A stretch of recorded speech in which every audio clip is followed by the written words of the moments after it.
জি, সময় হয়ে গেছে মোটামুটি। এখন তো অনেকে আসে নাই।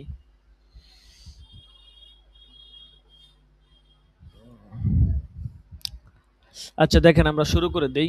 ঠিক আছে? বাকিরা আসতে থাকুক আস্তে, আস্তে।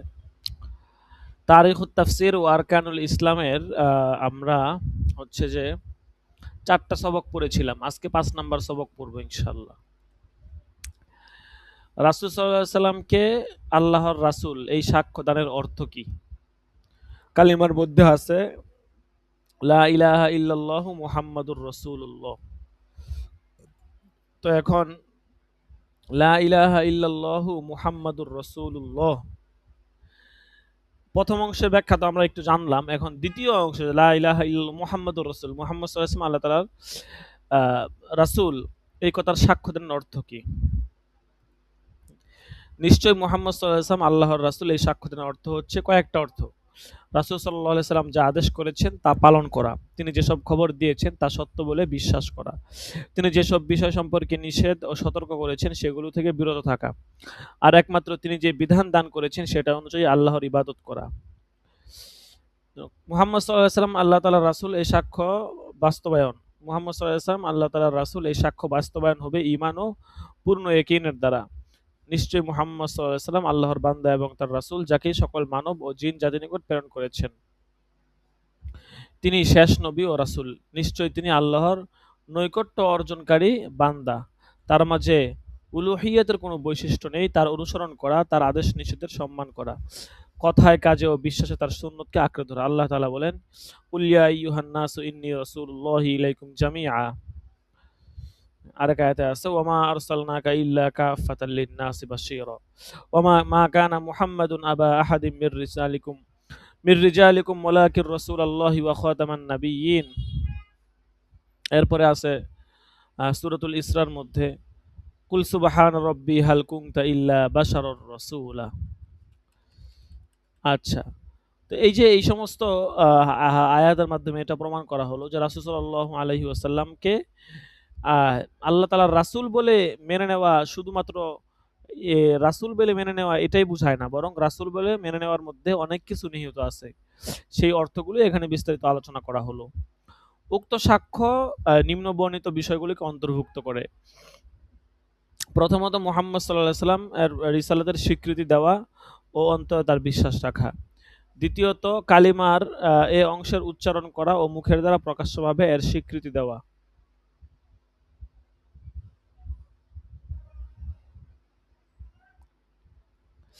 তৃতীয়ত যে সত্য তিনি নিয়ে এসেছেন তা অনুসরণ করা এবং যে বাতিল বিষয়সমূহ থেকে নিষেধ করেছেন তা বর্জন করা। আল্লাহ তাআলা বলেন, ফাআমিনু বিল্লাহি ওয়া রাসূলিহিন নাবিয়্যিল উম্মিয়্যিল্লাযী ইউমিনু বিল্লাহি ওয়া কালিমাতিহি ওয়াত্তাবিউহু লাআল্লাকুম তাহতাদুন।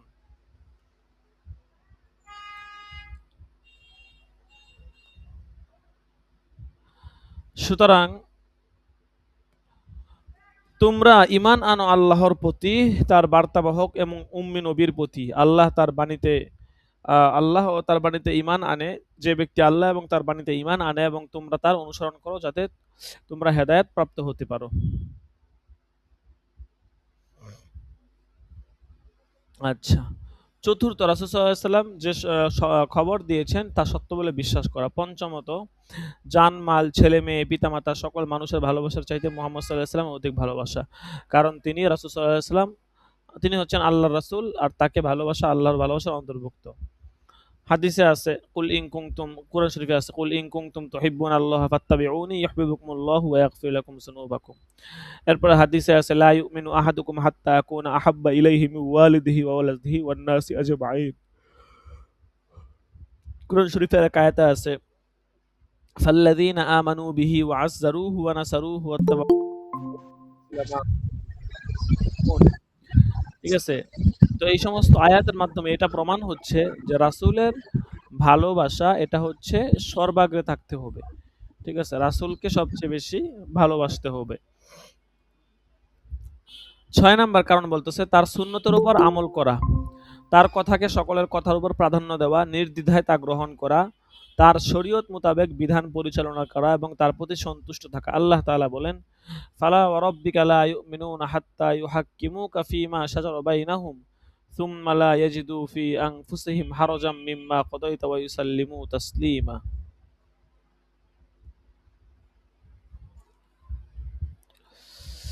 আচ্ছা, তো তার কথা, তার বিচার সর্বাবস্থায় নির্দ্বিধায় মেনে নেওয়া, এটাও রাসূল কালিমার সাক্ষ্য দেওয়ার অর্থ। সাক্ষ্য দেওয়ার ফজিলত, আমরা যদি এই কালিমার সাক্ষ্য দেই তো ফজিলত কি হবে? আশহাদু আল্লা ইলাহা ইল্লাল্লাহ ওয়া আশহাদু আন্না মুহাম্মাদান আবদুহু ওয়া রাসূলুহু। কালিমা তাওহীদের অনেক ফজিলত রয়েছে যা কুরআন হাদিসে বর্ণনা করা হয়েছে। তার কিছু ফজিলত নিম্নে বর্ণিত হলো। এটি ইসলামের প্রথম স্তম্ভ, দ্বীনের মূল, মিল্লাতের ভিত্তি। এর দ্বারাই বান্দা সর্বপ্রথম ইসলামে প্রবেশ করে। এটি এর বাস্তবায়নের জন্য আসমান জমিনের সৃষ্টি। এটি জান মাল হেফাজতের কারণ। যে ব্যক্তি এটি উচ্চারণ করবে তার জানমাল হেফাজতের কারণ হয়ে দাঁড়াবে। সাধারণভাবে এটি সর্বোত্তম আমল, অধিক পাপ মোচনকারী, জান্নাতে প্রবেশ ও জাহান্নাম থেকে মুক্তির কারণ। যদি আসমান এবং জমিন এক পাল্লায় রাখা হয় তবে লা ইলাহা ইল্লাল্লাহর পাল্লা ঝুঁকে যাবে বা ভারী প্রমাণিত হবে। তাই ইমাম মুসলিম সাহাবী উবাদা রাদিয়াল্লাহু আনহু থেকে মারফু হাদিস বর্ণনা করেছেন, মান শাহিদা আল্লা ইলাহা ইল্লাল্লাহ ওয়া আন্না মুহাম্মাদান আবদুহু ওয়া রাসূলুহু হারামাল্লাহু আলাইহিন নার।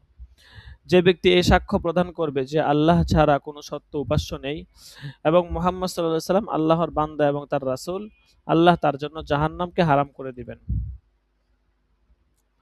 এরপরে ঘতে বলা হয়েছে, আর তাতে জিকির, দোয়া এবং প্রশংসা সন্নিবেশিত রয়েছে। ইবাদতের মাধ্যমে কৃত দোয়া ও চাওয়ার জন্য কৃত দোয়া উভয়টি এর অন্তর্ভুক্ত। আর এ জিকির অধিক মাত্রায় পাওয়া যায় এবং এটি অতি সহজে অর্জন করা যায়।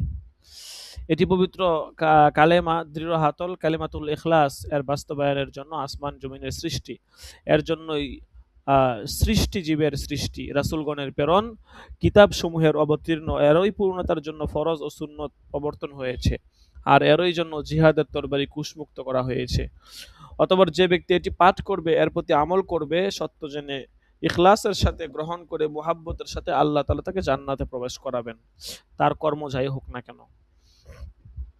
অর্থাৎ মুসলমান যে আল্লাহকে আল্লাহ বলে বিশ্বাস করে, রাসূলকে রাসূল বলে বিশ্বাস করে, ঈমানের মৌলিক দিকগুলো তার মধ্যে আছে, তার কাজ যত খারাপই হোক না কেন, শুধু এই কালিমার উসিলায় সে জান্নাতে প্রবেশ করতে পারবে। আচ্ছা, তারপর দেখেন, এটা ছিল আমাদের ৫ নাম্বার দরস। এখন আমরা যাই ৬ নাম্বার দরসে। ৬ নাম্বার দরসে কি আছে দেখেন।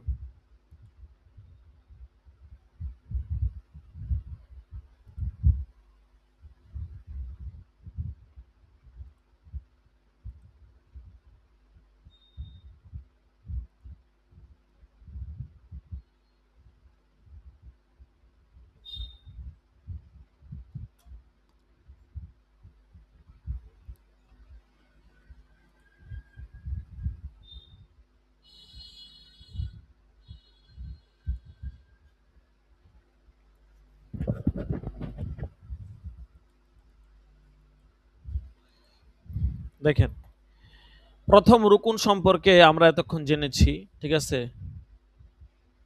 কালিমায়ে শাহাদাত, ঠিক আছে? কালিমা সম্পর্কে আমরা এতক্ষণ জেনেছি। এই সাক্ষ্যদানের পর আমাদের দ্বিতীয় কাজ হচ্ছে সালাত, নামাজ। এখন মুসান্নিফ রাহমাতুল্লাহ আলাইহি নামাজ সম্পর্কে আলোচনা করবে। দেখেন, দ্বিতীয় রুকুন হচ্ছে আস-সালাত। সালাত ইবাদত সমূহের মধ্যে অত্যন্ত গুরুত্বপূর্ণ ইবাদত। এর ফরজ হওয়ার দলিল অত্যন্ত সুস্পষ্ট। ইসলাম এ বিষয়ে খুব বেশি গুরুত্ব আরোপ করেছে। সুতরাং ইবাদত সমূহে সালাতের ফজিলত ও তাৎপর্য কতটুকু তা বর্ণনা করেছে, আর তা বান্দা ও তার প্রভুর মাঝে সম্পর্ক সৃষ্টিকারী, এর প্রতিষ্ঠার দ্বারা বান্দা তার প্রভুর আনুগত্য প্রকাশ করে। সালাতের সংজ্ঞা আমরা প্রথমে জানব। সালাতের শাব্দিক অর্থ দুয়া।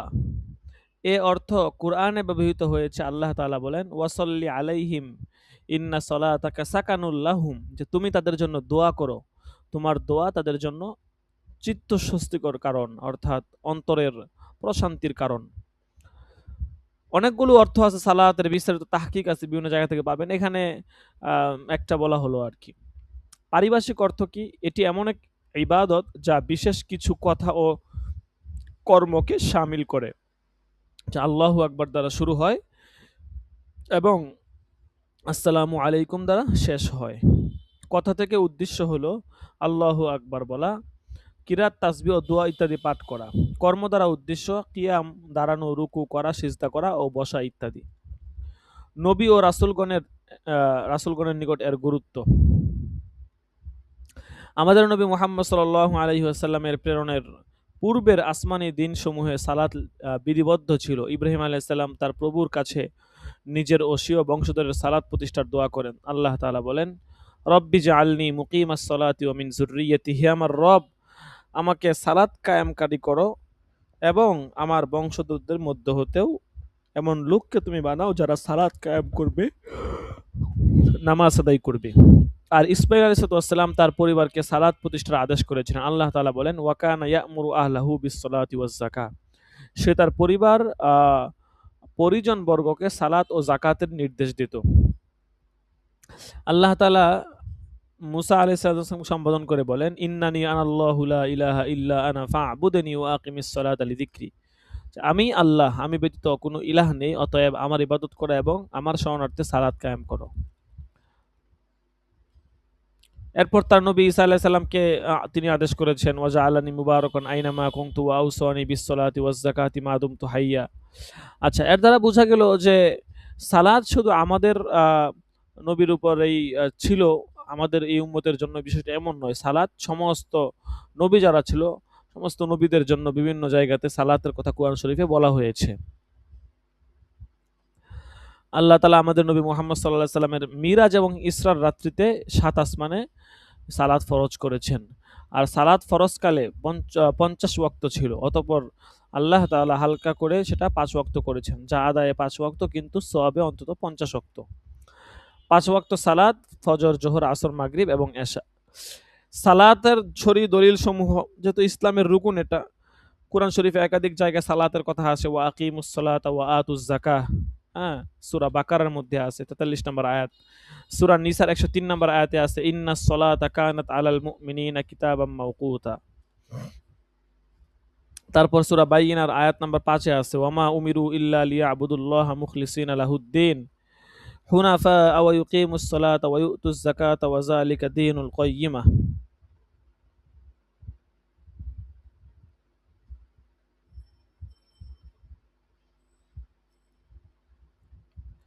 আচ্ছা, এরপর হাদিসের মধ্যেও সালাত প্রমাণ হওয়ার কথা আছে। বুনিয়াল ইসলামু আলা খামসিন, শাহাদাতু আল্লা ইলাহা ইল্লাল্লাহ ওয়া আন্না মুহাম্মাদুর রাসূলুল্লাহ, ইকামুস সালাতি ওয়া ইতাউজ যাকাত ওয়া হজ্জুল বাইতি ওয়া সাওমু রমাদান। বিভিন্ন হাদিসের মধ্যে আছে, উমর ইবনুল খাত্তাব থেকে বর্ণিত এক হাদিসে আছে, আল ইসলামু আন তাশহাদা আল্লা ইলাহা ইল্লাল্লাহ ওয়া আন্না মুহাম্মাদুর রাসূলুল্লাহ ওয়া তুকিমাস সালাতা ওয়া তুতিয়াজ যাকাতা ওয়া তাসুমা রমাদান ওয়া তাহজ্জাল বাইতা ইন ইসতাতা ইলাইহি সাবিলা। ইবনে আব্বাস থেকে বর্ণিত হাদিসে আছে, উদউহুম ইলা শাহাদাতি আল্লা ইলাহা ইল্লাল্লাহ ওয়া আন্না মুহাম্মাদার রাসূলুল্লাহ। সবগুলোর এখন সহিহ বুখারী, মুসলিম শরীফের হাদিস টিকার মধ্যে দেওয়া আছে। তাহলে কোরআন থেকে আমরা সালাতের প্রমাণ জানলাম, হাদিস থেকে জানলাম, এবার এজমা থেকে জানি। সকল মুসলিম ৫ ওয়াক্ত সালাত ফরজ হওয়ার পর একমত হয়েছেন, আর তা ইসলামের ফরজসমূহের অন্যতম একটি বিষয়। এজমাতেও এটা প্রমাণিত, এমন কোনো বিষয় না যে এটা ইখতিলাফ আছে। সালাত প্রবর্তনের হিকমত কি? একাধিক হিকমত ও রহস্যকে সামনে রেখে সালাত প্রবর্তন করা হয়েছে। নিম্নে তার কিছুর প্রতি ইঙ্গিত করা হলো। ১ নাম্বার, আল্লাহ তাআলার জন্য বান্দার দাসত্ব প্রকাশ করার লক্ষ্যে সে তার দাস। এই সালাত আদায়ের দ্বারা মানুষ উবুদিয়ত বা দাসত্বের অনুভূতি লাভ করে এবং সে সর্বদা তার সৃষ্টিকর্তার সাথে সম্পর্ক স্থাপন করে। ২ নাম্বার হচ্ছে, এই সালাত তার প্রতিষ্ঠাকারীকে আল্লাহর সাথে সুদৃঢ় সম্পর্ক স্থাপনকারী ও সর্বদা স্মরণকারী করে রাখে। ৩ নাম্বার হচ্ছে, সালাত তার আদায়কারীকে নির্লজ্জ অন্যায় কাজ থেকে বিরত রাখে আর তা বান্দাকে পাপ, ভুল, ত্রুটি থেকে পবিত্র করার মাধ্যমে। জাবের ইবনে আব্দুল্লাহ রাদিয়াল্লাহু আনহুম এর একটা হাদিস আছে, তিনি বলেন, যে রাসূল সাল্লাল্লাহু আলাইহি ওয়াসাল্লাম বলেছেন, মিসলাস সালাওয়াতি কামিসলি নাহরিন জারিন ইয়ামুরু আলা বাবি আহাদিকুম ইয়াগতাসিলু মিনহু কুল্লা ইয়াউমিন খামসা মাররাতিন, যে ৫ ওয়াক্ত সালাতের উপমা ওই প্রবাহমান নদীর ন্যায় যা তোমাদের কারো দরজার পাশ দিয়ে বয়ে গেছে, তথায় সে প্রতিদিন ৫ বার হচ্ছে আপনার কি করে, তাদের গোসল করে। ঠিক আছে, প্রতিদিন সে সেখানে ৫ বারের মতো সে গোসল করে। আচ্ছা, তো আপনার ছয় ৬ নাম্বার যে সবকটা ৬ নাম্বার সবকের আপনার হচ্ছে এ পর্যন্ত, এই যে ৩য় ইজমা মানে এখান থেকে। আর ৭ নাম্বার সবকটা সালাত প্রবর্তনের হিকমত এখান থেকে শুরু হয়েছে আরকি। আমরা শিটে গেলে দেখব যে ৭ নাম্বারের মধ্যে এটা আছে। ৭ নাম্বার সবকটা শেয়ার করে আপনাদেরকে দেখাচ্ছি।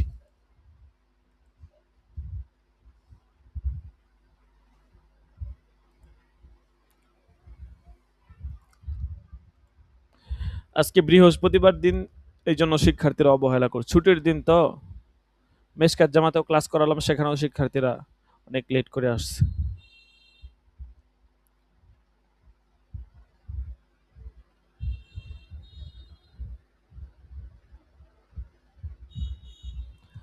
আচ্ছা দেখেন, এই যে ৭ নাম্বার সবক, ৭ নাম্বার সবকে সালাত প্রবর্তনের হিকমত হবে আর হিকমত সম্পর্কে। কোন সবকে কোন পড়াটা ওইটা আমাদের একটা এখানে মোট আপনার যতগুলো সবক আছে, তো ২০-২৫টা সবক হবে। এই সবগুলো সবক নিয়ে একটা শীট আছে। ওই শীটের মধ্যে কোন কোন দিন কোন সবক হবে ওটা লেখা আছে। ঠিক আছে? একদম বিষয়বস্তু সহ লেখা আছে। একটা তো হচ্ছে পুরো বছরের একটা শীট, ওইটা না, পুরো বছরের শীট ছাড়াও একটা শীট আছে। কোন দিন কোনটা হবে, কোন সবকটা হবে, কোন বিষয় হবে, ওইটাও লেখা আছে। যেন প্রায় ২০ থেকে ২০টা বিষয়ের জন্য প্রায় ২০টার মতো এরকম শীট আছে যেগুলোর মধ্যে বিষয়বস্তু লেখা। এটা যখন দরস শেষ হবে তখন আপনাদেরকে ইনশাআল্লাহ দিয়ে দিব আমরা। সালাত প্রবর্তনের হিকমত পড়তেছিলাম যে কেন সালাতকে প্রবর্তন করা হয়েছে, সালাতের সূচনা হয়েছে। একটা হাদিস পড়লাম, সেই হাদিসে সে বলা হয়েছে যে আহ, সালাত ৫ ওয়াক্ত সালাতের উপমা ওই প্রবাহমান নদীর ন্যায় যা তোমাদের কারোর দরজার পাশ দিয়ে বয়ে গেছে, তথায় সে ৫ দিন ৫ বার গোসল করে। উদ্দেশ্য হচ্ছে ৫ দিন ৫ বার যদি কোনো ব্যক্তি গোসল করে, তাহলে এর দ্বারা যেমন নাকি তার শরীরে কোনো প্রকার ময়লা আবর্জনা অবশিষ্ট থাকার কোনো চান্সই নাই, সুযোগই নাই। ওরকমভাবে সালাদটা যদি ঠিকভাবে কায়েম করে তাহলে তার ইমানটা এরকমভাবে পরিপূর্ণতা লাভ করবে। এরপরে ৪ নাম্বার দেখেন, সালাত অন্তরের তৃপ্তি, আত্মার শান্তি ও মুক্তিদানকারী ওই বিপদ আপদ থেকে যা তাকে কলুষিত করে। এজন্যই তারা রাসূল সাল্লাল্লাহু আলাইহি সাল্লামের নয়ন সিক্তকারী ছিল। নবী করিম সাল্লাল্লাহু আলাইহি সাল্লাম যখন কোনো কঠিন কাজের সম্মুখীন হতেন তখন তিনি সালাত আদায়ের দিকে ছুটে যেতেন। এমনকি তিনি বলতে থাকতেন, ইয়া বিলালু আরিহনা বিস সালাত, হে বিলাল সালাতের দ্বারা তুমি আমাকে শান্তি দাও। আচ্ছা, এখানে ৪ টা হিকমতের কথা বলা হয়েছে। আরো কত শত হিকমত আছে। ঠিক আছে, সংক্ষেপে আমরা পড়তেছি আরকি। সালাত কাদের উপর ফরজ? এগুলো তো আসলে ইসলামের রুকন সম্পর্কে যেহেতু আলোচনা, প্রাথমিক আলোচনা। প্রত্যেক প্রাপ্তবয়স্ক জ্ঞানী মুসলিম ব্যক্তির উপর সালাত ফরজ। চাই পুরুষ হোক অথবা নারী হোক। কাফিরের উপর সালাত ফরজ নয়। এর অর্থ দুনিয়াতে সে এর আদিষ্ট নয়। কারণ তার কুফরি অবস্থায় তার পক্ষ থেকে তা শুদ্ধ হবে না। তবে তা ছেড়ে দেওয়ার কারণে আখিরাতে তাকে শাস্তি দেওয়া হবে। কারণ ইসলাম গ্রহণে তা আদায় করা তার জন্য সম্ভব ছিল, কিন্তু সে তা করেনি। পবিত্র কোরআনে আল্লাহ তাআলা বলেছেন, ওমা সালাকাকুম মা সালাকাকুম ফি সাকর ক্বালু লাম নাকু মিনাস মুসাল্লিন ওয়া লাম নাকু নুতঈমুল মিসকিন। ঠিক আছে? বাচ্চাদের উপর সালাত ফরজ না, কারণ সে মুকাল্লাফ প্রাপ্তবয়স্ক নয়। পাগলের উপরেও ফরজ নয়। ঋতু এবং নিফাসগ্রস্ত মহিলাদের উপরেও ফরজ নয়, কারণ শরীয়ত তাদের থেকে বিধান তুলে নিয়েছে তা আদায়ে বাধাদানকারীর নাপাকির কারণে। আচ্ছা, এরপর বলতে সালাদ ত্যাগকারী বিধান কি? যে ব্যক্তি সালাদ ছেড়ে দিল সে ইসলাম থেকে বহিষ্কৃত হয়ে গেল এবং কুফরি করল। ইসলামের মৌলিক বিধিবিধান থেকে মুরতাদ ব্যক্তিদের অন্তর্ভুক্ত হয়ে গেল। কারণ আল্লাহ তাআলার তার উপর যে বিধিবিধান ফরজ করেছেন তা ছেড়ে দিয়ে সে তার নাফরমানি করেছে। তাই তাকে তাওবার আদেশ দেওয়া হবে। যদি তাওবা করে ও সালাত প্রতিষ্ঠার মাধ্যমে ফিরে আসে তবে ভালো। অন্যথায় সে ইসলাম থেকে মুরতাদ হয়ে যাবে। তার গোসল, কাফন, জানাজার সালাত, মুসলিমদের কবরে কাফন দাফন করা নিষেধ, কারণ সে মুসলিমদের অন্তর্ভুক্ত নয়। সালাতের উস্তাদ, যে একটা প্রশ্ন ছিল। জি বলুন। একটু উপরের দিক যাইতেন, ওই যে সালাত ছেড়ে দিলে কি, ওই যে একটু উপরের দিক যান।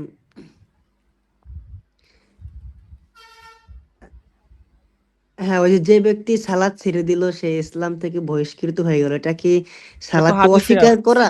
এটাকে অস্বীকার করা নাকি একেবারে সালাত এমনি পড়লো না তার জন্য? এটা আক্ষরিক অর্থেই সালাত হয়তো মুসলমান থাকবে, ঠিক আছে, কিন্তু প্রকৃতপক্ষে হাদিসের মধ্যে আছে, এটা তো হাদিসের কথাই, হাদিসে আছে যে ব্যক্তি সালাত ছেড়ে দিল, ইসলাম কুফুরির মাঝে এবং হচ্ছে ইসলামের মাঝে, ইমানের মাঝে এবং কুফুরের মাঝে আপনার পার্থক্যকারী বিষয় হচ্ছে সালাত। যার মধ্যে সালাত আছে সে মুমিন, যার মধ্যে সালাত নাই সে কাফের। এটা হাদিসের অর্থই, ঠিক আছে। তবে ফুকাহে কেরামের ফতোয়া এভাবে দিয়েছেন যে আক্ষরিক অর্থে দেখা গেছে সে একদম কাফের হয়ে গেছে এটা বলা যাবে না, কিন্তু সে মারাত্মক রকমের কাফের সাথে সদৃশ্য কাজ সে করেছে এটা বলা হবে আর কি, জি ঠিক জি, আছে। সেটা বাকি মানে কাফেরের এখানে হচ্ছে ফতোয়া প্রশ্ন দেওয়া হচ্ছে হবে যে, না। যে উস্তাদ, যে প্রশ্ন হচ্ছে যে সালাদকে একটা হলো অস্বীকার করা আর একটা হচ্ছে পড়ে না, এটার মধ্যে এটাই। অস্বীকার করলে তো আর ইমানই থাকবে না, ঠিক না আছে। সেটাই বলছি, সারাত সালাত না পড়লে তো তাদের কোনো এরকম মানে সার ইমান থাকবে না, তো মুসলমান থাকবে তো এমনি তার গুনাহ হবে, এরকম কিছু তো শাস্তিযোগ্য হুম হুম, ব্যাপারের কথা হয়েছে। এটাই। আচ্ছা, সালাতের শর্তসমূহ দেখেন। সালাতের জন্য বেশ কিছু শর্ত আছে। ইসলাম তথা মুসলিম হওয়া, জ্ঞানবান হওয়া, ভালো মন্দের পার্থক্য জ্ঞানবান হওয়া, সালাতের সময় উপস্থিত হওয়া, নিয়ত করা, এগুলো তো আপনারা পড়েছেনই। সালাতের সময় এগুলা নফল বিষয়, ঠিক আছে। আচ্ছা, উম, এরপর হচ্ছে সালাতের এখানে কি আছে, সালাতের তালিকা দেওয়া হয়েছে কোন ওক্তে কত সালাত, সালাতের ফরজ সমূহ কিছু দিয়েছে এখানে, ঠিক আছে। আচ্ছা, এরপরে আমরা এখানে পড়তেছিলাম 7 নাম্বার সবক, এবার আমরা 8 নাম্বার সবকে আসি।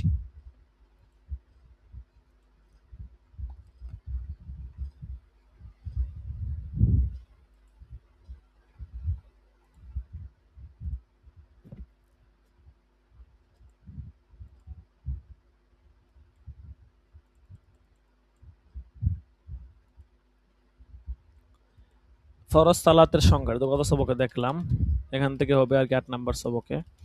সালাতের ফরজ কি বিষয় আছে এগুলো দেখাচ্ছে। তারপর দেখেন সালাতের ওয়াজিব সমূহ এখানে বর্ণনা করেছে, ওয়াজিব সমূহ কি কি, মৌলিক বিষয়গুলো। উম, এগুলো প্রাথমিক বিষয়, এগুলো নিয়ে আমাদের সময় নষ্ট করার প্রয়োজন নেই। অষ্টম, প্রথম বৈঠকের জন্য বসা, এগুলো সালাতের ওয়াজিব বিষয়। জামাতে সালাত, আচ্ছা এটা একটু পড়তে পারি। মসজিদে জামাতের সাথে 5 ওয়াক্ত সালাত পড়া মুসলিম ব্যক্তির উপর আবশ্যক, এতে সে আল্লাহর সন্তুষ্টি ও সওয়াব অর্জন করতে পারবে। একা সালাত পড়ার চাইতে জামাতে সালাত পড়ার সওয়াব 27 গুণও বেশি। ইবনে ওমর রাদিয়াল্লাহু আনহুর বর্ণিত হাদিসে আছে রাসূল সাল্লাল্লাহু আলাইহি ওয়াসাল্লাম বলেছেন, সলাতুল জামাআতি আফজালু মিন সলাতিল ফাজরি বি 27 দারাজা। জামাতে সালাত পড়া একা সালাত পড়ার চাইতে 27 গুণ সওয়াব বেশি। তবে মুসলিম নারী নিজের বাড়িতে সালাতে পড়া জামাতে সালাত পড়ার চাইতে উত্তম, অর্থাৎ জামাতে পড়ার চাইতে নিজ বাড়িতে তার জন্য নামাজ পড়াটা অধিক উত্তম।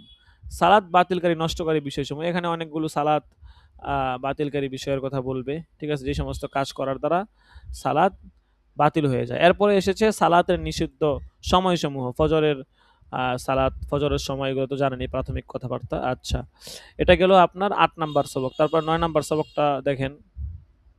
এগুলো যেহেতু আপনার সহজ সহজ সবক, কাজে এগুলোতে আমরা অত সময় ব্যয় করবো না। এরকমও সবক আছে অনেক টাইম লাগে, বুঝতে হয়, সময় লাগে, ওগুলাতে আমরা ইনশাল্লাহ সময় দিব।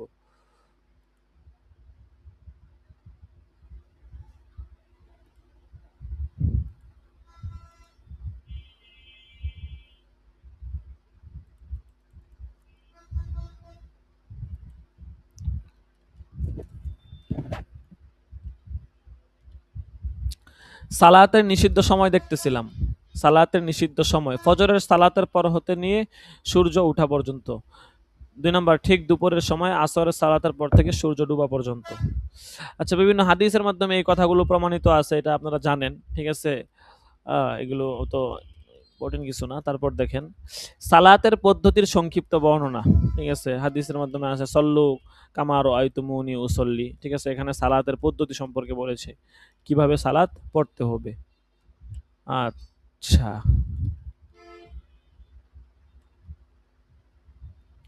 ঠিক আছে, এটা গেল আপনার 9 নাম্বার। তারপর দেখেন 10 নাম্বার।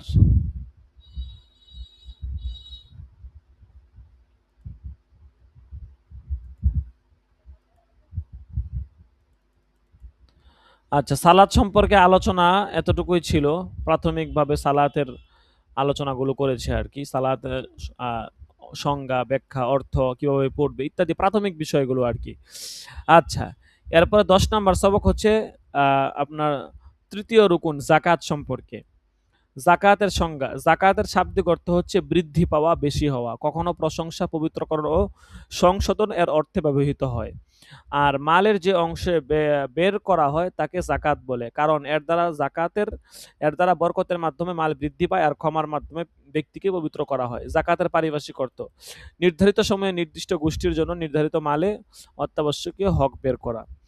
ইসলামে জাকাতের 5টি স্তম্ভের মধ্যে এটি হচ্ছে অন্যতম একটি স্তম্ভ। আল কোরআনে বহু স্থানে সালাতের সাথে জাকাতের আলোচনা করা হয়েছে। আল্লাহ তাআলা বলেন ওয়া আকিমুস সালাতা ওয়া আতুজ যাকাহ, ঠিক আছে? বিভিন্ন জায়গাতে সালাতের কথা আছে, কোরআন দ্বারা প্রমাণিত। হাদিস আছে বুনিয়াল ইসলামু আলা খামসিন, শাহাদাতু আল্লা ইলাহা, এই হাদিসের মধ্যে বলা হয়েছে ইতা উজ যাকাহ, ঠিক আছে?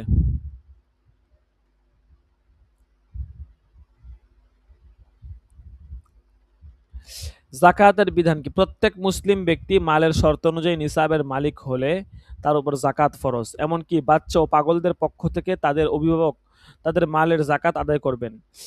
যে ব্যক্তি জেনে বুঝে হ্যাঁ, ইচ্ছাকৃতভাবে এর ফরজ হওয়াকে অস্বীকার করবে সে কাফের হয়ে যাবে। আর যে ব্যক্তি কৃপণতা ও অলসতা করে জাকাত দিবে না এর জন্য ফাসেক ও কবিরা গুনাহে লিপ্ত বলে গণ্য করা হবে। আর তার যদি অবস্থায় মৃত্যু হয় তবে সে আল্লাহর ইচ্ছাধীন থাকবে। আল্লাহ তাআলা বলেন ইন্নাল্লাহা লা ইয়াগফিরু আন ইউশরাকা বিহি ওয়া ইয়াগফিরু মা দুনা যালিকা লিমান ইয়াশা। আল্লাহ তাআলা যাকাত অস্বীকারীকে নিম্নের বাণী দ্বারা সম্বোধন করেছেন ওয়াল্লাযিনা ইয়াকনিজুনা আয-যাহাবা ওয়াল ফিদ্দা ইলা আখিরিল আয়াহ। এখানে বলা হয়েছে আর যারা সোনা রূপা পুঞ্জীভূত করে রাখে এবং তা আল্লাহর পথে ব্যয় করে না তাদেরকে যন্ত্রণাদায়ক শাস্তির সংবাদ প্রদান করুন। যেদিন জাহান্নামের আগুনে তা উত্তপ্ত করা হবে, তাদের ললাট, পার্শ্ব, পৃষ্ঠদেশে দাগ দেওয়া হবে, তাদের সম্পদ যেগুলো তারা পুঞ্জীভূত করেছিল। আবু হুরায়রা রাদিয়াল্লাহু তাআলা আনহু থেকে বর্ণিত রাসূলুল্লাহ সাল্লাল্লাহু আলাইহি ওয়াসাল্লাম বলেছেন মা মিন সাহিবি কানজিন লা ইউআদ্দি যাকাতাহু ইল্লা উহমি আলাইহি ফি নারি জাহান্নাম। আচ্ছা, মানে যেই মালের মালিক জাকাত আদায় করে না সেই মালকে জাহান্নামের আগুনে গরম করে তক্তা বানানো হবে, তারপর তা দিয়ে তার পার্শ্বদয় ও ললাটে দাগ দিতে থাকবে। আল্লাহ তার বান্দাদের মাঝে ফয়সালা করা পর্যন্ত ওই দিনে, যেই দিন 50,000 বছরের সমান হবে। তারপর সে জান্নাতি হলে জান্নাতির পথ আর জাহান্নামী হলে জাহান্নামের পথ দেখবে। জাকাত ফরজ হওয়ার কিছু শর্ত আছে। জাকাত ফরজ হওয়ার জন্য 5টি শর্ত রয়েছে। প্রথম শর্ত হচ্ছে ইসলাম, সুতরাং কাফের উপর জাকাত ফরজ নয়। দ্বিতীয় শর্ত হচ্ছে স্বাধীন, সুতরাং যারা বিদ্বান দরিদ্র আছে বা দাসী এদের উপর কি নয়, জাকাত ফরজ নয়।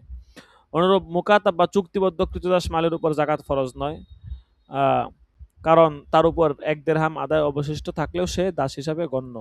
তৃতীয় শর্ত হচ্ছে নিসাবের মালিক হওয়া, যদি মাল নিসাব পূর্ণ না হয় তবে তাতে জাকাত ফরজ নয়। চতুর্থ শর্ত হচ্ছে মালের পূর্ণ মালিক হওয়া, তাই নিম্নোক্ত ক্ষেত্রসমূহে জাকাত ফরজ নয়। মুকাতাবে দাইন বা ঋণের জাকাত ফরজ নয়। বন্টনের পূর্বে মুদারিব অর্থাৎ মুদারা বা যৌথ ব্যবসায় লেনদেনে অংশগ্রহণকারী লভ্যাংশের জাকাত ফরজ নয়। অসচ্ছল ব্যক্তির উপর যে ঋণ রয়েছে তা অর্জিত না হওয়া পর্যন্ত তাতে জাকাত ফরজ নয়। আর যে মাল কল্যাণ ও পুণ্যের পথে, যেমন মুজাহিদের মসজিদের বসবাসের অনুরূপ খাতে অক্ফ করা, তাতেও জাকাত ফরজ নয়।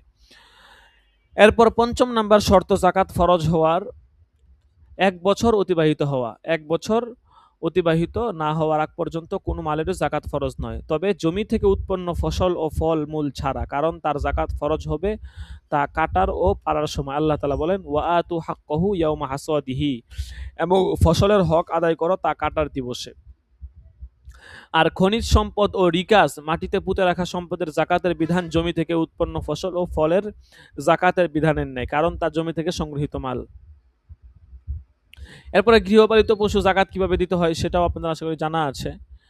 এরপরে 11 নাম্বার সবকে জাকাত ফরজযোগ্য সম্পদ। 5 শ্রেণীর মালে জাকাত ফরজ হয়। 5 ধরনের মালের মধ্যে জাকাত ফরজ হয়। দেখেন,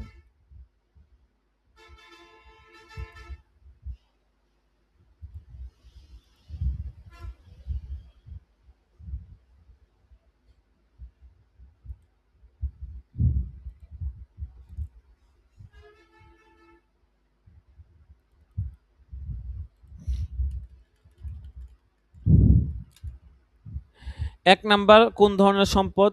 সোনা রূপার ও অনুমান রূপে তার স্থলাভিষিক্ত প্রচলিত কাগজের মুদ্রার উপর জাকাত ফরজ।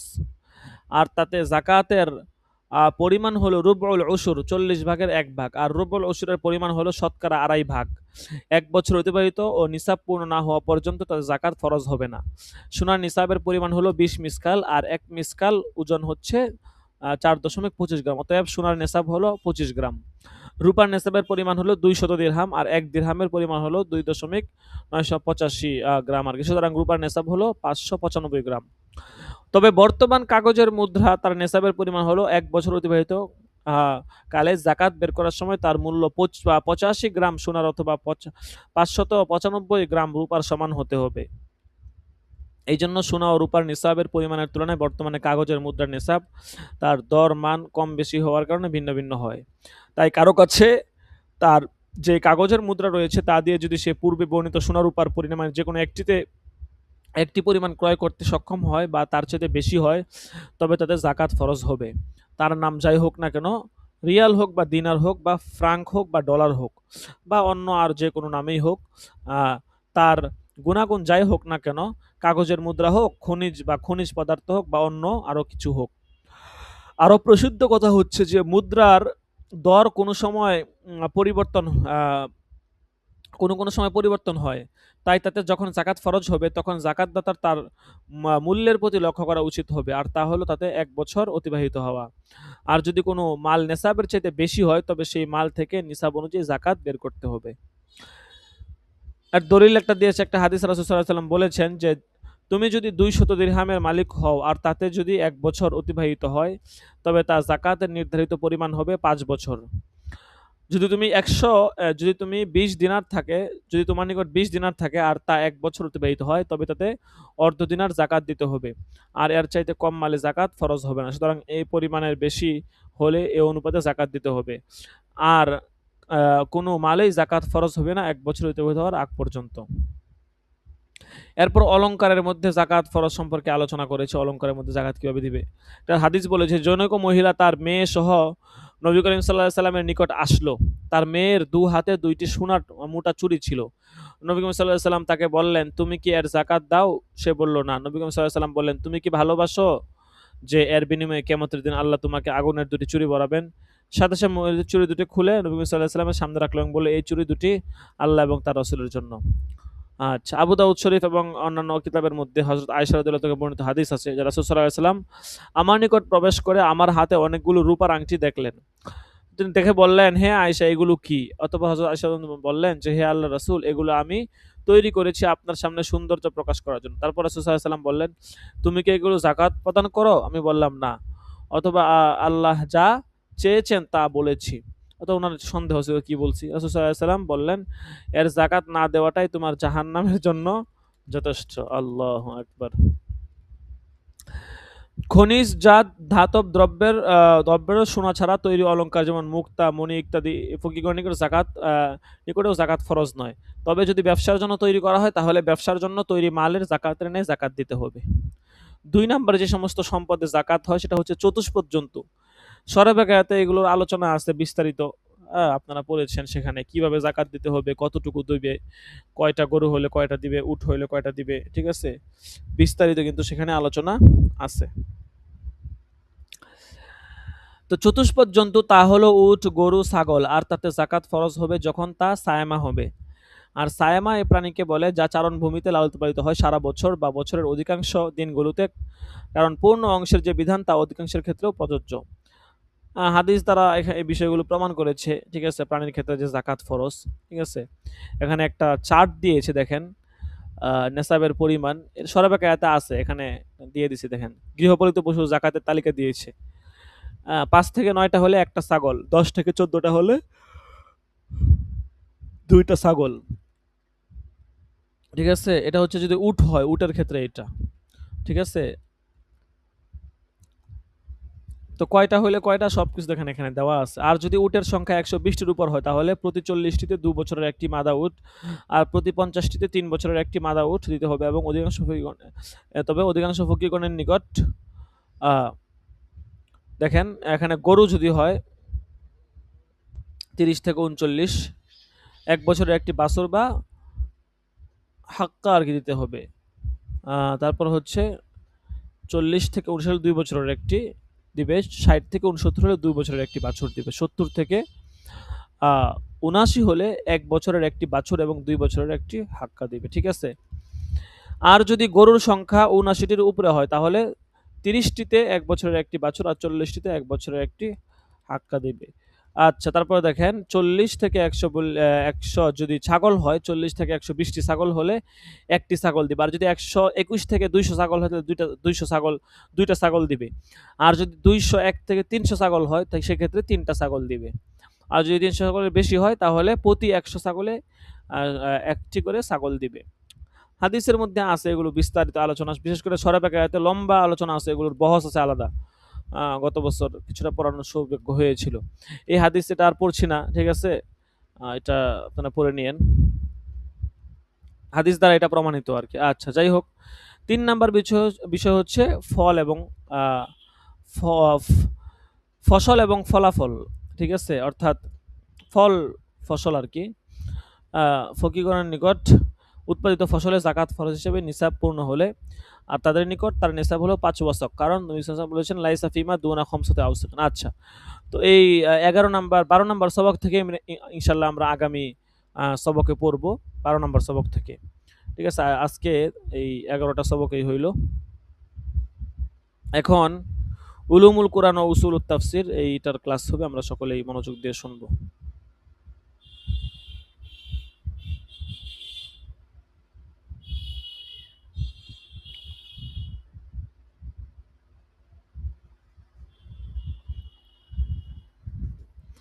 আমি গ্রুপে আপনাদেরকে দরজগুলো দিয়ে দিচ্ছি, সবগুলাই।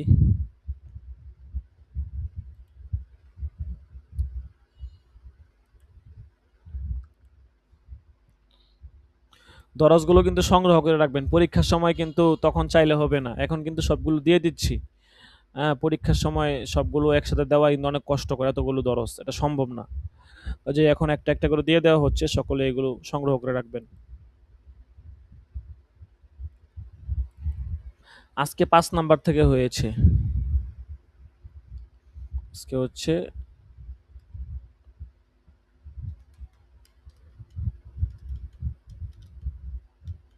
7 তারিখ। 5 থেকে 11 পর্যন্ত আজকে হয়েছে, আজকে অনেকগুলো সবক হয়ে গিয়েছে। দেখেন,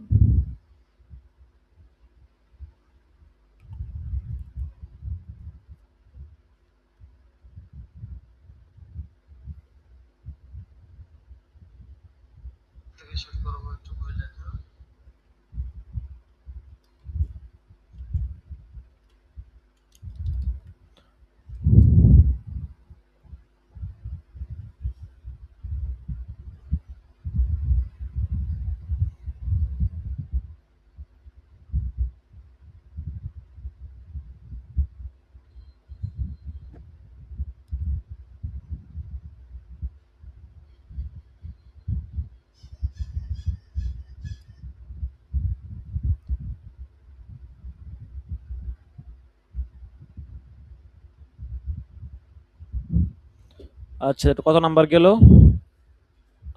5 6 নাম্বার গেছে, তারপর হচ্ছে 7 নাম্বার।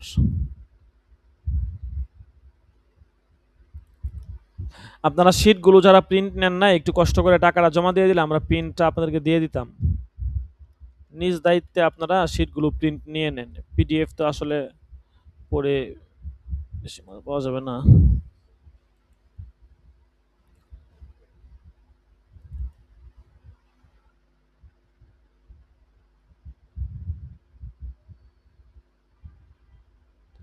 আট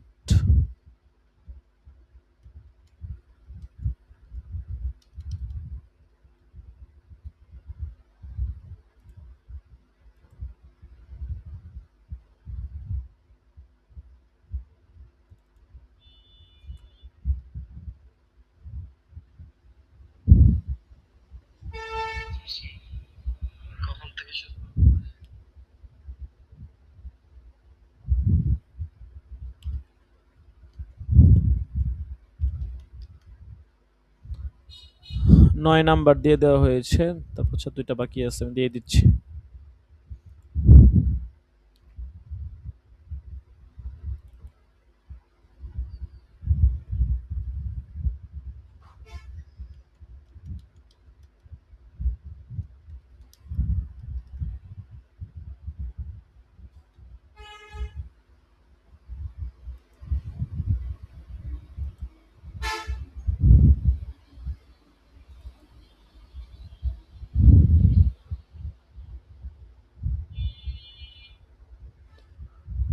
10।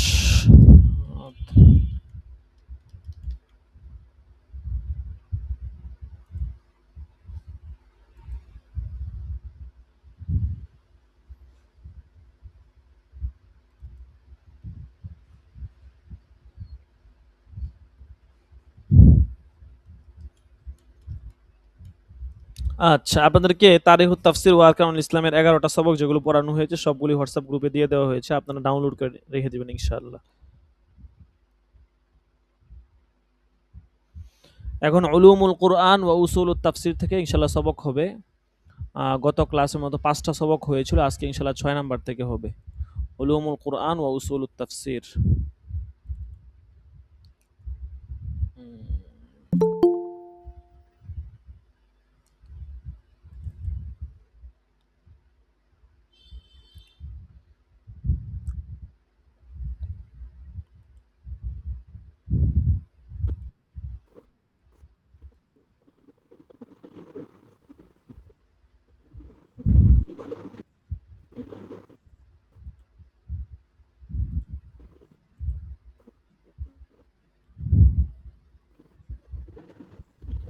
السلام عليكم ورحمة الله وبركاته. ওয়ালাইকুম আসসালাম ওয়া রাহমাতুল্লাহ।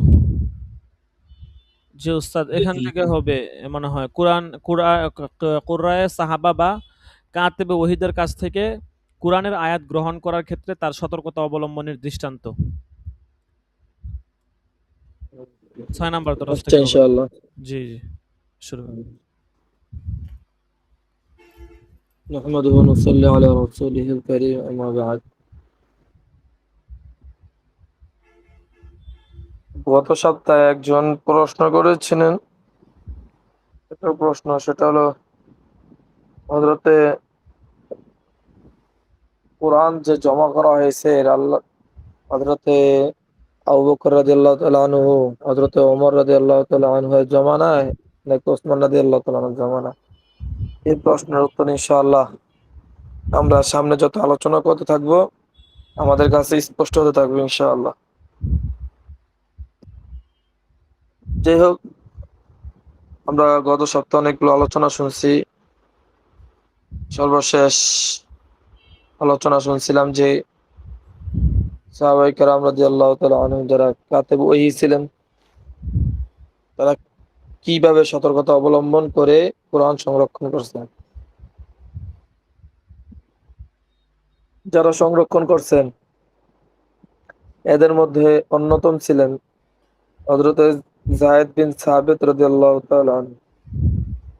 যায়েদ বিন সাবিত রাদিয়াল্লাহু তাআলা আনহু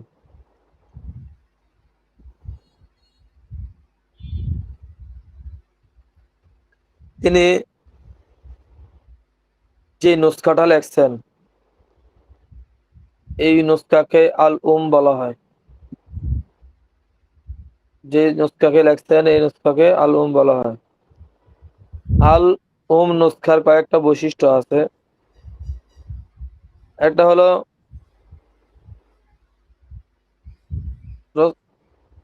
কোরআনের আয়াত সমূহকে আল্লাহ নবী সাল্লাল্লাহু আলাইহি ওয়াসাল্লামের বলে যাওয়া বিন্যাস অনুযায়ী সুবিন্যস্ত করা হয়েছে, কিন্তু সূরা সমূহ সুন্নিস্ত করা হয় না। আয়াত নবী সাল্লাল্লাহু আলাইহি ওয়াসাল্লাম যেভাবে বলে গেছেন ওইভাবে কি করছেন, লিপিবদ্ধ করছেন ওই তরতিবে, কিন্তু সূরা ওই তরতিবে কি করেন নাই, বরং প্রত্যেকটা পৃথক পৃথক আকারে তিনি লিপিবদ্ধ করছেন।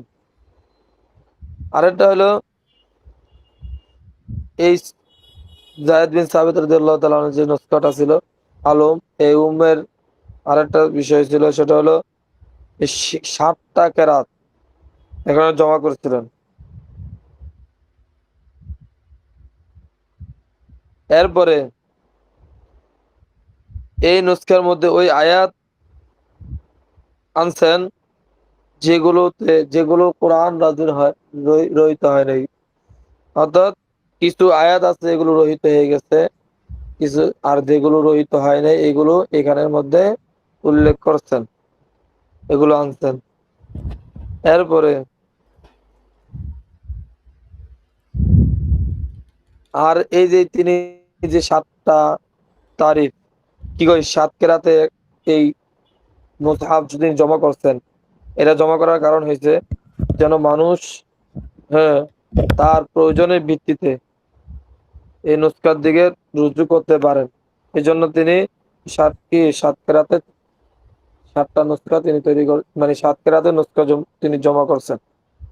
এখন এখন হলো কি, যে জায়েদ বিন সাবিত রাদিয়াল্লাহু তাআলা আনহু যে নুসখাটা তিনি জমা করছেন, এটা হলো 7 কেরাত ওয়ালা নুসখা। এটার মধ্যে 7 কেরাত ছিল। এখন এই নুসখাটি হযরত আবু বকর রাদিয়াল্লাহু তাআলা আনহুর কাছে ছিল, তিনি জমা করছিলেন। তিনার জমানায় জমা হয়েছিল, মূল জমা হয়েছিল হযরত আবু বকর রাদিয়াল্লাহু তাআলা আনহুর জমানায়। এরপরে উমর রাদিয়াল্লাহু তাআলা আনহুর কাছে ছিল। উমর রাদিয়াল্লাহু তাআলা আনহুর ইন্তেকালের পরে হযরতে হাফসা রাদিয়াল্লাহু তাআলা আনহার কাছে ছিল।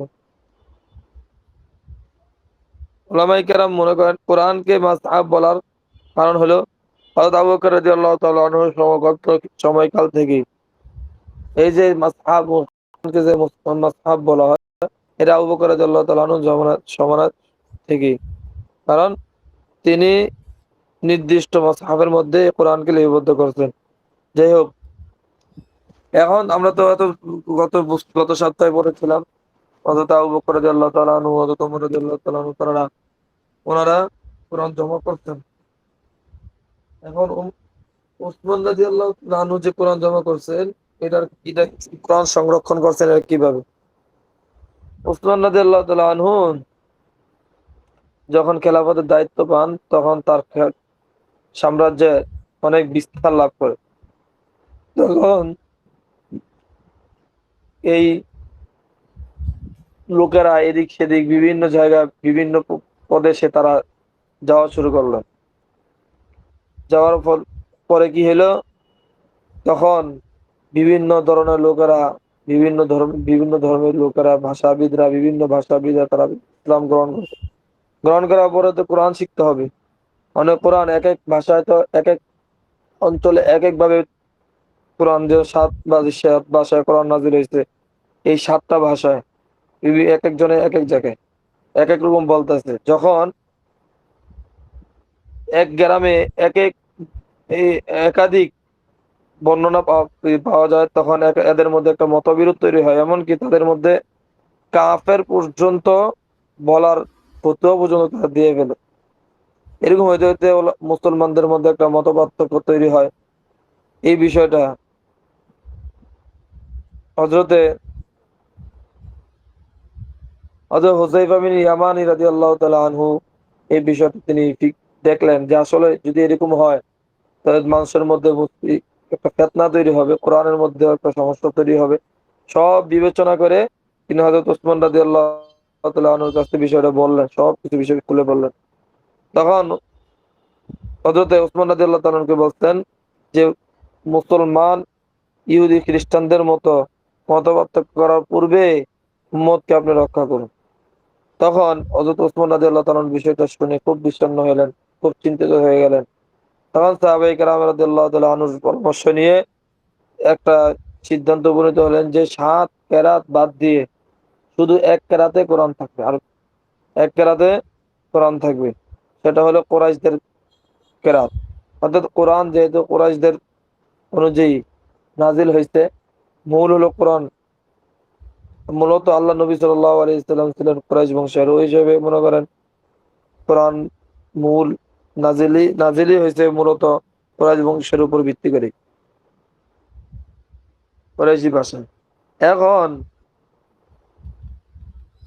এই পরামর্শ যখন সাহাবায়ে কেরাম রাদিয়াল্লাহু তাআলা আনহু দিলেন, তখন ওসমান রাদিয়াল্লাহু তাআলা আনহু হযরত হাফসা রাদিয়াল্লাহু তাআলা আনহার কাছে লোক পাঠাইলেন যেন এটা দেন। তারপরে হাফসা রাদিয়াল্লাহু তাআলা আনহু এটা দিলেন।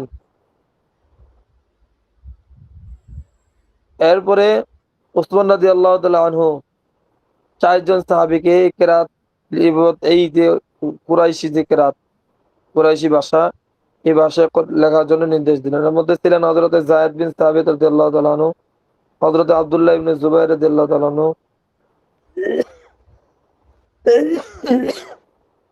সাঈদ ইবনে আস রাদিয়াল্লাহু তাআলা আনহু, আব্দুর রহমান ইবনে হারিস ইবনে হিশাম রাদিয়াল্লাহু তাআলা আনহু। এই 4 জনের মধ্যে 3 জনে ছিলেন কুরাইশি, আর হযরতে যায়েদ ইবনে সাবিত রাদিয়াল্লাহু তাআলা আনহু তিনি আনসারী সাহাবী ছিলেন। এখন বলছেন, যদি কুরাইশদের কোন একটা আয়াত এরকম হয় যে কুরাইশের 3 জন একমত, কিন্তু যায়েদ বিন সাবিত রাদিয়াল্লাহু তাআলা আনহুর কেরাত তিনি ভিন্ন হয়, তাহলে কুরাইশদের ভাষাই তিনি গ্রহণ করবেন। এরপরে আসেন, কোরআন সর্বপ্রথম লিপিবদ্ধ করতে কি? এটা আমরা জানি। আমরা তো জানতে পারি যে হযরতে উসমান রাদিয়াল্লাহু তাআলা আনহু সর্বপ্রথম কোরআন লিপিবদ্ধ করেছেন, কিন্তু আসলে বিষয়টা এমন না। বরং তিনি ফিতনার আশঙ্কা করে, উসমান রাদিয়াল্লাহু তাআলা আনহু ফিতনার আশঙ্কায় এক কেরাত তিনি জমা করতেন, বাকিগুলো তিনি বাতিল করে দিয়েছেন। এখন আসি আমরা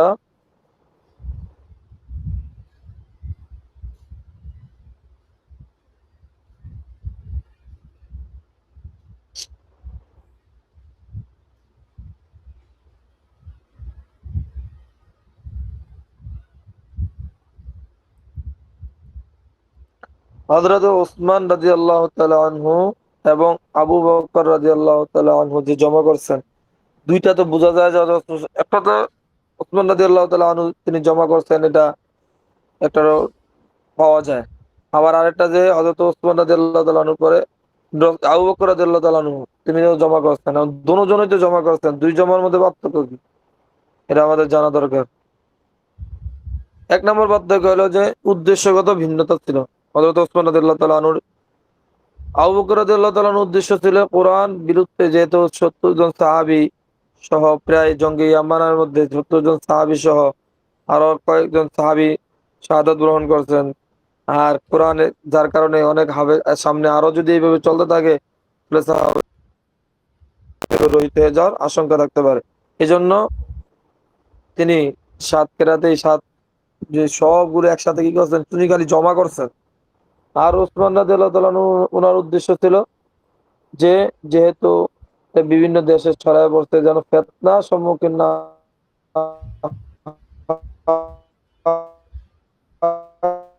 করছেন, সমস্ত কেরাত বাতিল করে শুধু কুরাইশ কেরাতে জমা করছেন। এই ১ নম্বর পার্থক্য। ২ নম্বর, হযরত আবু বকর রাদিয়াল্লাহু তাআলা আনহুর যে কিতাবটা ছিল এর মধ্যে ৭ কেরাত ছিল, আর হযরত ওসমান রাদিয়াল্লাহু তাআলা আনহুর ছিল মাত্র ১ কেরাত। আর হুম আর আবু বকর রাদিয়াল্লাহু তাআলা আনহু যেই কিতাবটা লেখতেন, জমা করছিলেন, ওটা কোনো মানে কোনো একটা বান্ডিল, কোনো একটা কিতাব রূপে আকার ধারণ করে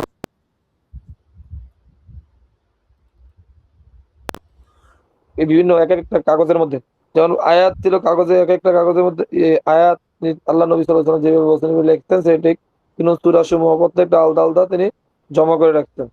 আর উসমান রাদিয়াল্লাহু তাআলা আনহু তিনি সব কিছু আয়াত সূরা সবকিছু একবারে সুবিন্যস্ত করে করতেন। এখন উসমান রাদিয়াল্লাহু তাআলা আনহু যে মাসহাফটা লেখছেন, যে কোরআনটা লেখছেন, এরা কিছু বৈশিষ্ট্য আছে। যে উসমান রাদিয়াল্লাহু তাআলা যে লেখছেন সেটা হলো যে ওই সমস্ত আয়াত লিপিবদ্ধ করেন নাই যেটা কি রহিত হয়ে গেছে। এরপরে হ্যাঁ, এরপরে কি করছেন, আরেকটা বৈশিষ্ট্য হলো যে আয়াত এবং হাদিস সূরা যে সুবিন্যস্ত তিনি করেছেন, যেটা আমরা বর্তমানে দেখতেছি। আর তিনি আরেকটা বৈশিষ্ট্য হলো যে আমরা যে কোরআন শরীফ পড়ি, এই কোরআন শরীফ পুরা পৃথিবীর মধ্যে যতটুকু আছে এটা কুরাইশি ভাষার কোরআন। কুরাইশি ভাষার কোরআন তিনি তাদেরকে কি করলেন, লিপিবদ্ধ করছেন। আর হুম আর কি করছেন, উসমান রাদিয়াল্লাহু তাআলা আনহু শুধু আয়াত এগুলো উল্লেখ করেছেন, কোনো ব্যাখ্যা বিশ্লেষণ এগুলো তিনি কোনো উল্লেখ করেন নাই। এরপরে আসি, উসমান রাদিয়াল্লাহু তাআলা আনহু যে মাসহাব লিখছেন না, হ্যাঁ, এরপরে আসি কি তেলাওয়াত সহজকরণ পদ্ধতি। এই যে এই কোরআন যে আমরা যেটা পড়তেছি, ওই যে আবু বকর রাদিয়াল্লাহু তাআলা আনহু, হযরত ওমর রাদিয়াল্লাহু তাআলা আনহু, ওনাদের কাছে যে মুসাহাফ ছিল এর মধ্যে কোনো নক্তাও ছিল না, জবজের কিছুই ছিল না। এগুলো কে করছেন? হ্যাঁ, এরপরে এবার ওসমান রাদিয়াল্লাহু তাআলা আনহু তিনিও যে মুসাহাফ লেখছেন, এটার মধ্যে কি ছিল না, কোনো নক্তাও ছিল না, কিছুই ছিল না। তাহলে এটা কে করলেন? হ্যাঁ, এই যে নক্তা, এগুলো পদ্ধতি, এই যে নক্তা অবলম্বন করা, জবজের পেশ, এগুলো করছেন কারা? মানে এর প্রথম প্রবর্তককে, এই নিয়ে এক একজনের এক এক মতামত আছে। আগের জমানায় কোন একটা হরফে নোক্তা দেওয়া, হ্যাঁ, এগুলো একটা দূষণীয় ছিল। কেউ মনে করতো কি, কেউ পত্র পত্রিকা লেখলে, পত্র কোনো একটা কাগজ লেখলে, কোনো একটা চিঠি লেখলে, কোনো যে কোনো বিষয় লেখলে, ওখানে যদি কোনো ব্যক্তি যদি কোনো জবজ জের পেশ অথবা কোনো নক্তা দেয়, তাহলে এটা দূষণীয় মনে করতো, অপমান মনে করতো, নিজের অপমান মনে করতো। তখন এরা কেমনে বুঝতো? তখন সে নিজের আগের পরের লেখা দিয়ে তিনি বুঝতে পারতেন তিনি এই উদ্দেশ্য নিতেন। যাই হোক, কিন্তু এখন পরবর্তীতে এই তেলাওয়াতের মধ্যে জবজের পেশ, এরপরে হরকত, এরপরে কি যেন নোক্তা, এগুলো কারা ইয়া করছেন, উল্লেখ করছেন, এই নিয়ে অনেকগুলো মতামত পাওয়া যায়। এর মধ্যে ছিলেন যে হযরতে আবুল আসওয়াদ দোয়ালি রহমতুল্লাহ আলাইহি, তিনি। আবার কেউ বলছেন হযরত আলী রাদিয়াল্লাহু তাআলা আনহুর তত্ত্বাবধানে নক্তা প্রবর্তন হয়। আবার কেউ বলছেন কুফার গভর্নর ছিলেন জিয়াদ ইবনে আবু সুফিয়ান। আবার কেউ বলছেন আব্দুল মালিক বিন মারওয়ান। হ্যাঁ, এরপরে আবার কেউ বলছেন খলিফ হাজ্জাজ বিন ইউসুফ এর নির্দেশে হাসান বসরি, ইয়াহিয়া বিন ইয়ামা, নাসর বিন আসিম রহমতুল্লাহ আলাই প্রবর্তন করেন। যাই হোক, কিন্তু হ্যাঁ, এরপর হরকতের আগে ছিল কিসের? নক্তা। এবার হরকতের প্রবর্তক কে ছিলেন? হরকতের কোন বর্ণনা অনুযায়ী আছে আবুল আসওয়াদ দোয়ালি।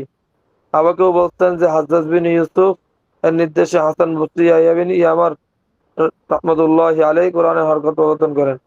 কিন্তু আল্লামা তকি উসমানী রহমতুল্লাহ আলাই, আল্লামা মুফতি পাকিস্তানের গ্র্যান্ড মুফতি হযরত মাওলানা তকি উসমানী, আল্লামা তকি উসমানী সাহেব দামাত বরকাতুহুম, তিনি বলেন যে আমি সমস্ত বিষয়কে সামনে রাইখা স্পষ্ট হয়েছে আমার কাছে মনে হয় এরকম, যে সর্বপ্রথম হরকতের প্রবর্তক ছিলেন আবুল আসওয়াদ দোয়ালি, হযরতে আবুল আসওয়াদ দোয়ালি, তিনি ছিলেন। তাহলে হরকতের প্রবর্তক কে ছিলেন?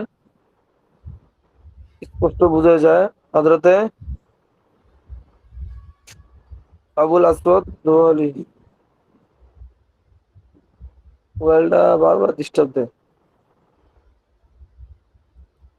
বারবার ডিস্টার্ব দেয়।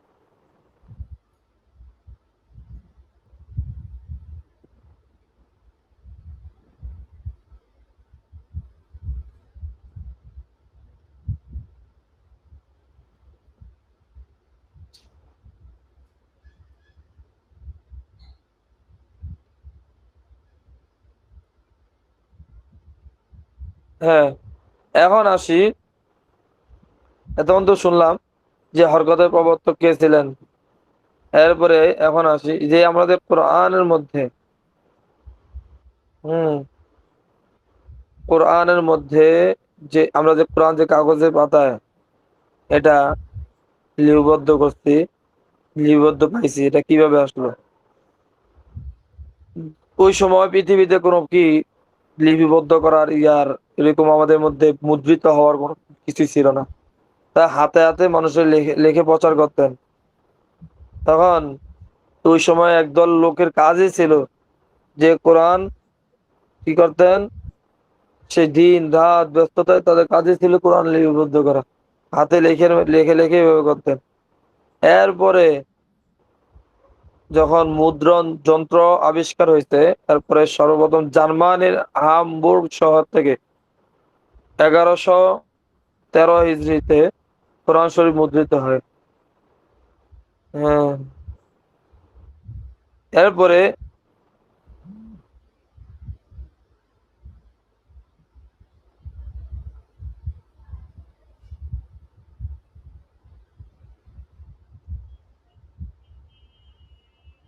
1828 খ্রিস্টাব্দে ইরানের তেহরান নামক শহরে কোরআন ছাপা হয়, যা পুরা পৃথিবীতে ছড়িয়ে পড়ে। কোরআন কি এটা 1828 খ্রিস্টাব্দে, তখন এটা পুরা পৃথিবীতে যেটা আমরা দেখতেছি এটা পুরা পৃথিবীতে ছড়িয়ে পড়ে। কোথায় থেকে? তেহরান নামক শহর থেকে। এরপরে আসি মাক্কি মাদানী আয়াতের পরিচয় এবং বৈশিষ্ট্য। কোরআনের মধ্যে যে কিছু আয়াত আছে, যে মাক্কি, কিছু আয়াত আছে মাদানী, এগুলো পরিচয় আমরা জানবো ইনশাআল্লাহ। মাক্কি আয়াতের ব্যাপারে, মাক্কি মাদানীর ব্যাপারে 3টা পরিচয়। হযরত ইয়াহইয়া ইবনে সাল্লাম রাহমাতুল্লাহ আলাইহি বলেন, যেসব আয়াত হিজরতের পূর্বে নাজিল হয়েছে সেগুলো হলো মাক্কি, যদিও মদিনা নাজিল হয়ে থাকে, যদিও তা মদিনায় নাজিল হয়েছে। আর যেসব আয়াত হিজরতের পরে নাজিল হয়েছে সেগুলো মাদানী আয়াত, যদিও তা মক্কায় নাজিল হয়েছে, যদিও কি মক্কায় নাজিল হয়েছে।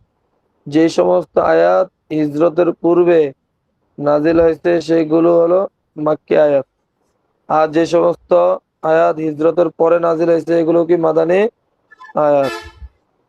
হ্যাঁ, এরপরে যে সমস্ত আয়াত নাজিল হয়েছে যেগুলো মক্কায় নাজিল হয়েছে সেগুলো মাক্কি আয়াত, চাই হিজরতের পূর্বে নাজিল হোক না পরে। আবার যে সমস্ত আয়াত মদিনায় নাজিল হয়েছে সেগুলো মাদানী আয়াত, চাই হিজরতের আগে নাজিল হোক বা পরে। এরপরে 3 নম্বর হলো যে সমস্ত আয়াত মক্কাবাসীদের সাথে সম্পৃক্ত করে নাজিল করা হয়েছে সেগুলো মাক্কি আয়াত, যে সমস্ত আয়াত মাদানীবাসীকে সম্পৃক্ত করে করা হয়েছে সেগুলো মাদানী আয়াত। এখন এই 3টার মধ্যে পার্থক্য কি বুঝলাম? 3টার মধ্যে একটা হলো যে হিজরতের পূর্বে নাজিল হয়েছে। হ্যাঁ, এর হলো কি, যদিও আল্লাহ নবী সাল্লাল্লাহু আলাইহি ওয়াসাল্লাম মদিনায় ছিলেন, মদিনায় থাকেন, কিন্তু হিজরতের পূর্বে তো আল্লাহ নবী সাল্লাল্লাহু আলাইহি ওয়াসাল্লাম কখনো মদিনায় যান নাই, এটা বাদ যাবে। বাকি যে সমস্ত আয়াত হিজরতের পথে নাজিল হয়েছে, হিজরতের পরে নাজিল হয়েছে, এগুলো মাদানী আয়াত, যদিও মক্কায় থাকে। যেমন হিজরতের পর তিনি মক্কায় আসছিলেন, যেমন কোন সময় ফাতে মক্কার সময় ইত্যাদি, ওই সময় যেটা নাজিল হয়েছে ওই সময় ওগুলো কি মাদানী হবে একমত অনুযায়ী।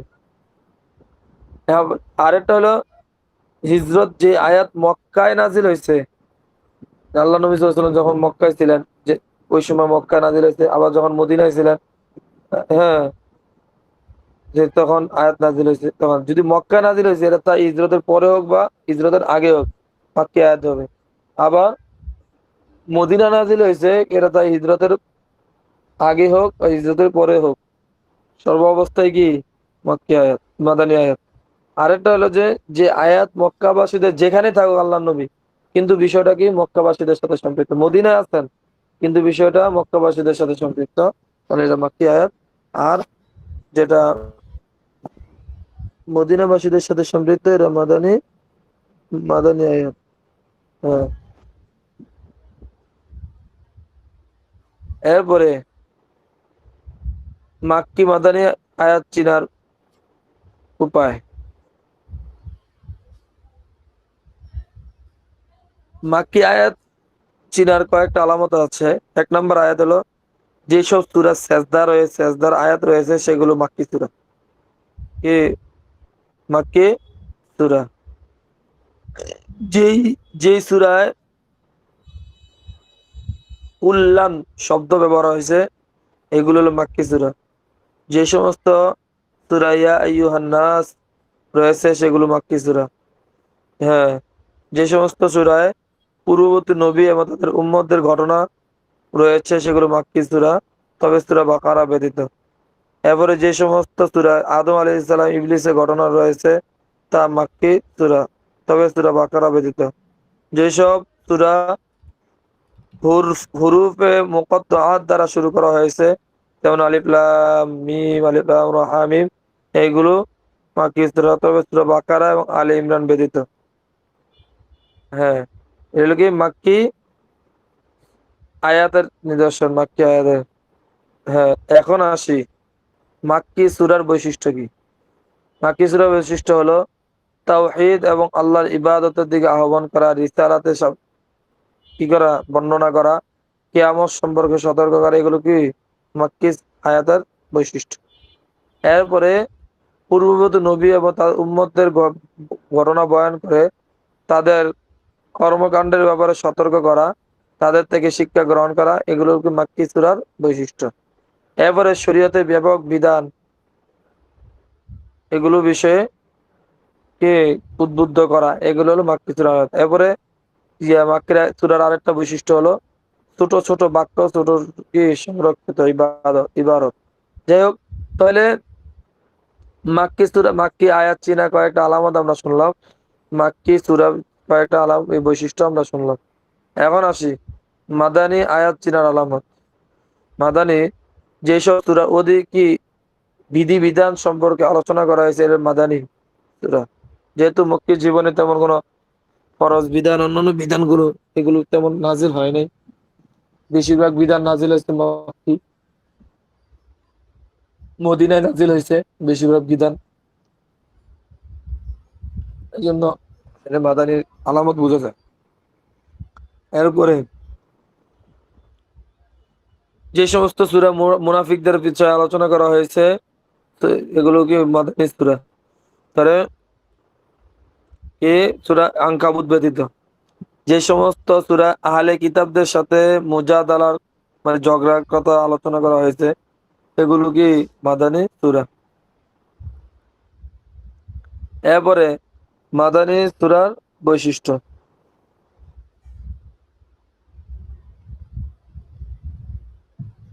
মাদানী সূরার তিনি লেনদেন, তারপর ব্যক্তিগত জীবনী, পারিবারিক জীবনী, এগুলো ইত্যাদি বিষয় নিয়ে আলোচনা করে। তারপরে হুদুদ, কিসাস, এই বিষয় নিয়ে আলোচনা করা হয়েছে। আবার এই সূরায় আহলে কিতাবদের সম্বোধন করা হয়েছে। আহলে কিতাব মানে যারা ইহুদি খ্রিস্টান ওই সময় ছিল, তাদেরকে আহলে কিতাব বলে। তাদেরকে ইসলামের ছায়াতলে আসার জন্য আহ্বান করা হয়েছে।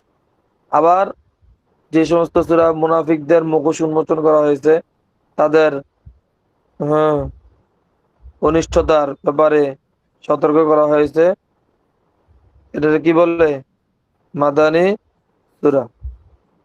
এখন আসি, আর বেশি না, আর কিছু আলোচনা আমরা করবো ইনশাআল্লাহ।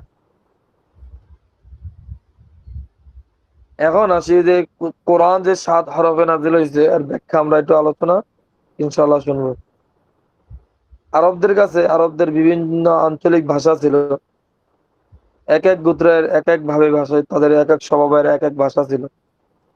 কোরআন প্রথমে তো আরবি কুরাইশদের ভাষায় নাজিল হচ্ছিল, কিন্তু বিভিন্ন অঞ্চলে মানুষের অসুবিধার কথা বিবেচনা করে রাসূল সাল্লাল্লাহু আলাইহি সাল্লাম একাধিক উপায়ে কোরআন পড়ার অনুমতি প্রার্থনা করলেন। রাসূল সাল্লাল্লাহু আলাইহি সাল্লাম একাধিক উপায়ে কোরআন পড়ার অনুমতি প্রার্থনা করলেন। আরবের সকল ভাষাভাষীদের জন্য কোরআন যেন সব সলভ্য হয়ে যায়, এই জন্য কোরআন 7 হরফে নাজিল হয়েছে। 7 হরফে নাজিল হয়েছে। হ্যাঁ, এরপরে 7 হরফে হাদিস।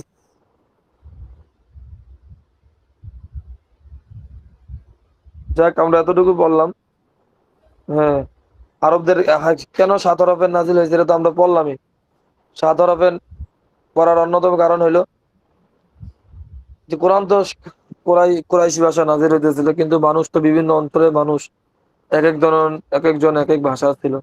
এখন আরেকটা সুবিধা এটা, যদি যেহেতু ইসলাম মাত্র প্রচার হইতেছে, এখন যদি ওই যার যার ভাষা অনুযায়ী যদি কোরআনটা সে বুঝতে পারে, তাহলে তো তার জন্য মানে সে ইসলাম গ্রহণ করাটা সহজ হবে। তখন ইসলাম আসলে যে ইসলাম সহি, এই জিনিসটা কোরআনের মান কতটুকু তারা বোঝার জন্য তো তাদের ভাষা বোঝা দরকার। এজন্য হয়তো আল্লাহ তাআলার একটা বিশেষ একটা হিকমত এটার মধ্যে, যেন যেহেতু ইসলাম প্রাথমিক জমানায় ছিল, সবাই বুঝতো, সবাই যেন বুঝতে পারে, যেন আল্লাহ তাআলা এক এক অঞ্চলের এক এক ভাষায় সাত ভাষী আল্লাহ তাআলা নাজিল করছে। মূল ভাষা ছিল কুরাইশি ভাষা। যেমনটা হযরত ওসমান রাদিয়াল্লাহু তাআলা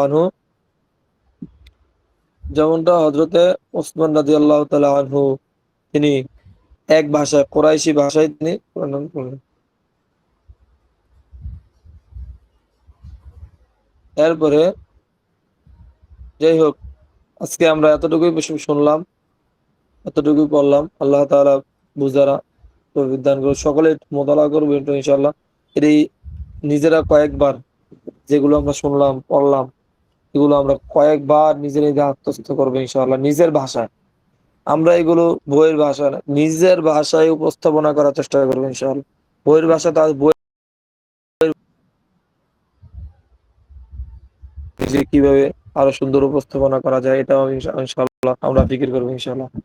ঠিক আছে, কতটুকু ইনশাআল্লাহ। জি, ঠিক আছে, শুকরিয়া, জাযাকুমুল্লাহ। আচ্ছা, উলুমুল কুরআন উসুলুত তাফসিরের ৮ নাম্বার সবক পর্যন্ত আজকে হয়েছে। সবকগুলো এখানে বিস্তারিত আলোচনা আছে এবং এটা আলোচনাগুলো খুব কঠিন কিছু না। আপনারা যদি নিজেরাও মুতালা করেন, ইনশাআল্লাহ আলোচনাগুলো আপনাদের হল হয়ে যাবে। এবং ইতিমধ্যে ৬ নাম্বার, ৭ নাম্বার এবং ৮ নাম্বার দরস, যেটার উপর আজকে কিছুটা আলোকপাত করা হয়েছে, দরসগুলো আপনাদের হোয়াটসঅ্যাপ গ্রুপে দিয়ে দেওয়া হয়েছে। সেখান থেকে ডাউনলোড করে নিবেন। আমি আবারও বলতেছি, এমন যেন না হয় পরীক্ষার সময় আপনাদেরকে এগুলো দিতে হয়। আসলে তখন দেওয়াটা সম্ভব না, কষ্টকর। আর হোয়াটসঅ্যাপ গ্রুপে আছে, এইজন্য আপনি ভাবতেছেন যে হোয়াটসঅ্যাপ গ্রুপে তো আছেই, আমি পরে পরীক্ষার সময় ওখান থেকে দেখে নিবনে। দেখবেন হোয়াটসঅ্যাপ গ্রুপে একটা সমস্যা হবে, আপনার সব এগুলো চলে গেছে, তখন কি হবে? এজন্য আপনাদেরকে বলবো, অনেক সবক, 450 সবক, এগুলো একটা একটা করে দেওয়া সম্ভব না কোনোভাবেই। হ্যাঁ, যদি কেউ অফিসে আসতে চান সেক্ষেত্রে অফিসে আসলে একটা একসাথে দিয়ে ফোনে দিয়ে দেওয়া যাবে, কিন্তু এভাবে তো আসলে সম্ভব না। যে এগুলো আপনারা সংগ্রহ করে নেবেন সকলেই। আচ্ছা, ঠিক আছে, আজকে এ পর্যন্তই। হাজিরা ডাকা হচ্ছে, সকলে হাজিরা দিয়ে দিব ইনশাআল্লাহ।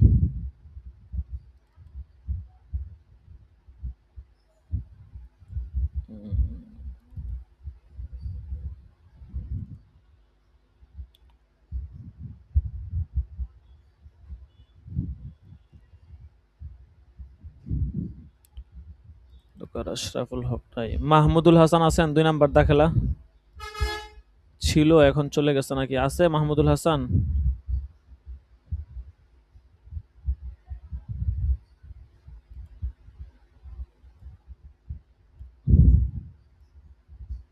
দাখেলা নাম্বার ২ নাই?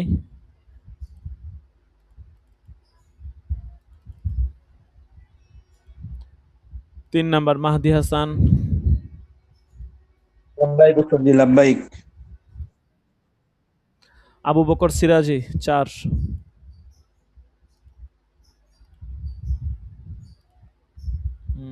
মাহমুদ হাসান নাই।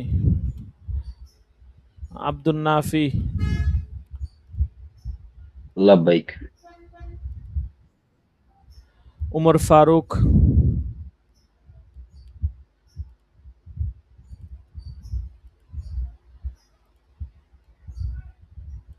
মুস্তাকিম বিল্লাহ আছে? উমর ফারুক ছিল, চলে গেছে। হাজিরা তো দিয়ে যেতে হবে, এখন হাজিরা না দিয়ে গেলে তো ওরা গাইন দিয়ে দিব, এটা তো স্বাভাবিক নিয়ম। হাজিরা না দিয়ে গেলে তো গাইন পড়ে যাবে। অনেকে শুরুর দিকে আসে, উমর ফারুক আছে, হাজিরা দেওয়ার খবর নেই, পরে বলবো হুজুর আমি হাজিরা দিতে পারিনি, এই সমস্যা এই সমস্যা, কি বলবো।